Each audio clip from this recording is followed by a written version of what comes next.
Salam alaikum wa rahmatullahi wa barakatuh. Bonjour tout le monde. Donc aujourd'hui, toujours avec la série d'exercices pour la révision de votre examen. Avant de commencer l'exercice, je vais faire une petite comparaison entre la série de Fourier et la transformée de Fourier. On a dit que la série de Fourier, elle est utilisée pour les signaux périodiques, tant que la transformée de Fourier, elle est utilisée pour les signaux apériodiques. Nous avons pour la série de Fourier une fonction discrète en fonction de n oméga t, tant que pour la transformée de Fourier, nous avons une fonction continue, d'accord? Donc, la série de Fourier, on va calculer la somme, on aura le signal sous forme de somme, mais pour la transformée de Fourier, pour calculer la transformée de Fourier d'un signal, on va utiliser l'intégrale. Surtout la série de Fourier, on va tracer par exemple l'amplitude du spectre et de phase. Maintenant, on va passer l'exercice. Nous avons un exercice, voilà, un signal tel que x de t égale à la valeur absolue de t. Et les périodiques de période t égale à 2pi, sachant que petit t appartient à l'intervalle moins pi et plus pi.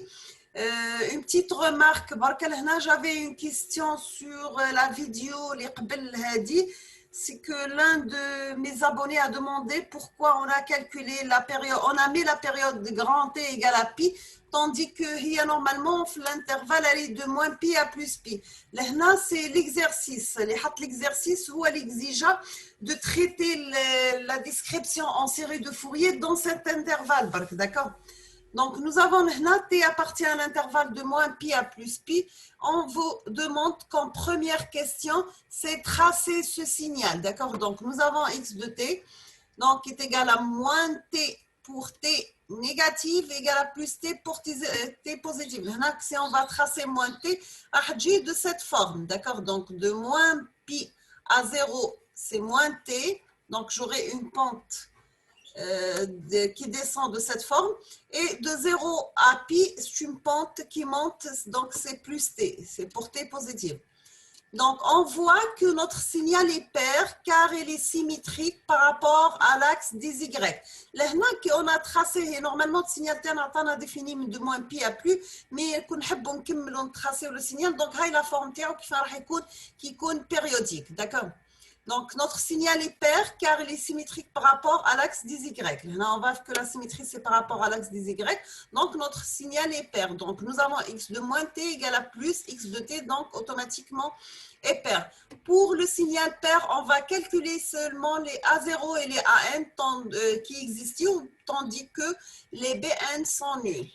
Toujours, on a la forme générale d'un signal, pour les séries de Fourier, des séries de Fourier, on peut le mettre sous la forme de A0 sur 2 plus la somme allant de 1 jusqu'à l'infini de AN cosinus n oméga t plus la somme de BN pour n égale à 1 jusqu'à l'infini, BN sinus oméga n oméga t.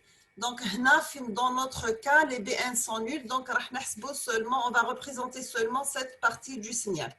On va commencer par A0. Donc, A0, par définition, c'est 1 sur grand T, l'intégrale de 0 à T de x de T dt. Et pour AN, c'est 2 sur T, l'intégrale de 0 à T de x de T cosinus n oméga T dt.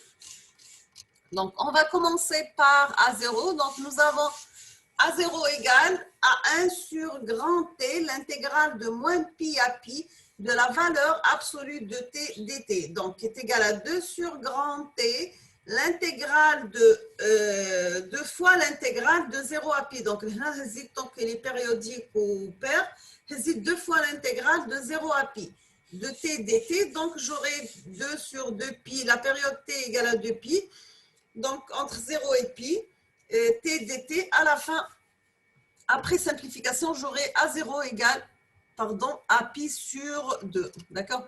Maintenant, on va passer au calcul de AN. Nous avons par définition les AN, c'est 2 sur grand T, l'intégrale de moins pi à plus pi de la valeur absolue de T cosinus N oméga T dt. Donc, est égal à 4 sur 2 pi, l'intégrale de 0 à pi de T cosinus N oméga T. Donc, après simplification, 4 مع 2, تبقى les 2 sur pi, l'intégrale de 0 à pi de t cosinus n oméga t dt. Là, je dois utiliser l'intégrale par partie, parce qu'on a dit t cosinus n oméga t. Donc, nous avons la définition de l'intégrale par partie. L'intégrale de uv', c'est uv moins l'intégrale de v du. Donc, oméga est égal à 2 pi f est égal à 2 pi sur 2 pi égale à 1. Donc, là, si on va mettre u égale à t, donc la dérivée de t, c'est 1. Si on va mettre v' cosinus n oméga t, donc v, c'est 1 sur n oméga sinus n oméga t. Donc, on va utiliser la dérivée, on va l'intégrale. On remplace dans l'intégrale, donc j'aurai AN, c'est UV, donc c'est c'est T par V, il y a 1 sur oméga sinus N oméga T, moins l'intégrale de V du, c'est 1 sur oméga sinus N oméga T. D'accord. On a le sinus toujours est nul pour 0 et pi, donc la partie heady c'est nul. Donc, la partie heady de l'intégrale, donc j'aurai 2 sur pi par n oméga, l'intégrale de sinus n oméga t dt. D'accord. Là, je vais simplifier 2 à 2, puisque on a n oméga. Donc, l'intégrale de sinus ou cosinus n oméga t, moins cosinus, pardon, donc moins mal, moins, il y a 1 plus.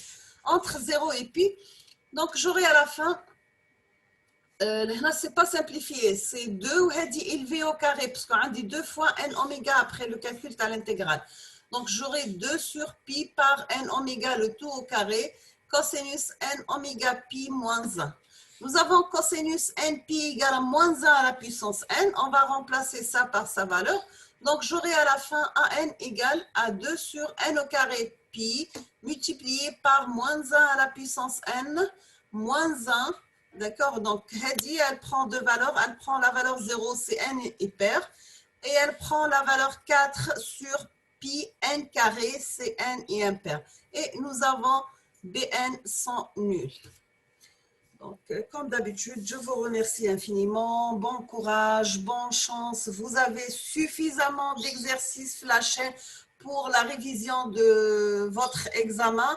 Et je vais faire aussi une série sur les exercices, la transformée de Fourier suite aux demandes des étudiants. En plus, j'ai un sujet d'examen, je vais faire sa correction qui a été proposé par l'un de mes abonnés. Donc, je vous remercie infiniment. À la prochaine vidéo, Inch'Allah.